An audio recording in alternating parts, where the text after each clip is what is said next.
Welcome back. In an earlier lesson, we talked about the fact that misbehavior is not just a kid problem. We parents contribute to misbehavior without even realizing it. Let's talk about some of the ways we unknowingly discourage our kids, which can actually lead to misbehavior.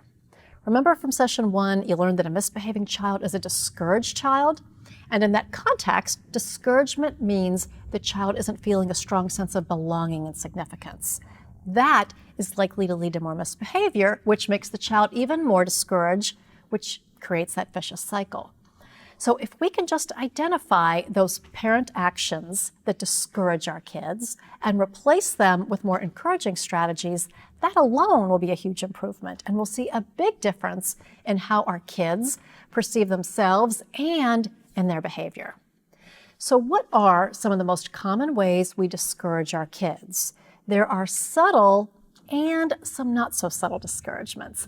So let's first talk about those not so subtle discouragements.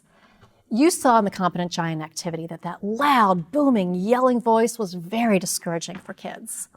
Also, when we criticize, humiliate, mock our kids, it's discouraging. When we use sarcasm, even if it's done in a funny, teasing manner, it's discouraging for kids under the surface. Let's talk about the other forms of discouragement that are actually much more subtle.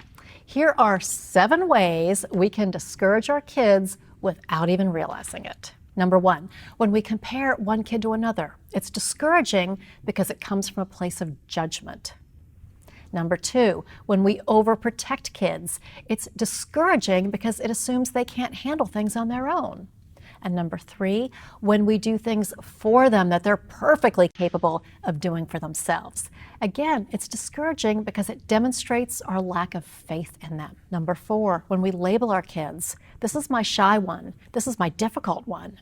Anytime we put a label on a child, and we'll talk about this more in a later session, it's discouraging. When we expect perfection or adult-like behavior from kids, it only sets them up for failure against our standards, and then when we appear disappointed or worse, criticize them, you can imagine how discouraged they must feel. Number 6 is a biggie. When we talk to the teacher about our kids' not so great day at school, and we do that right in front of the child, it's incredibly discouraging. Number 7, when we say things that assume our kids can't be polite or remember things on their own, like, be a good boy, mind your manners. Now, don't forget to thank Mrs. Jones. How might that be discouraging?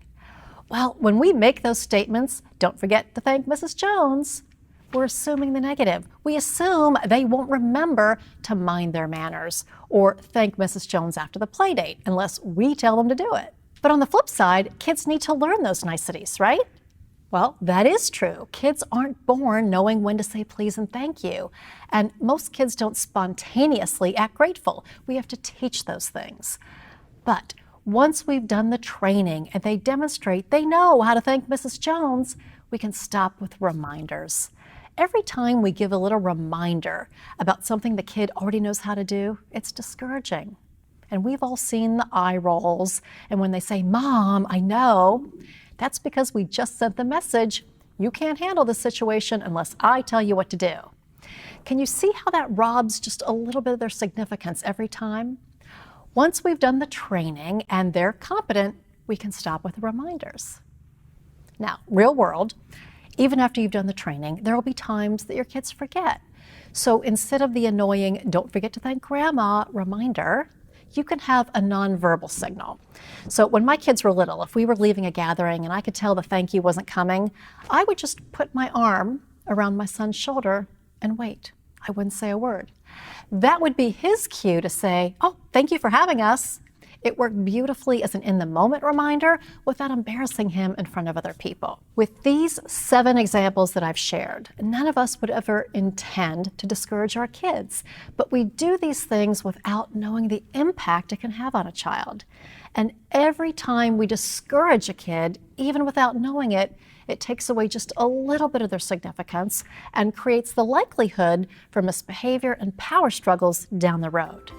In the next lesson, we'll talk about one of the most popular strategies to motivate kids, which in reality gets a much different result. And you'll learn what to do instead.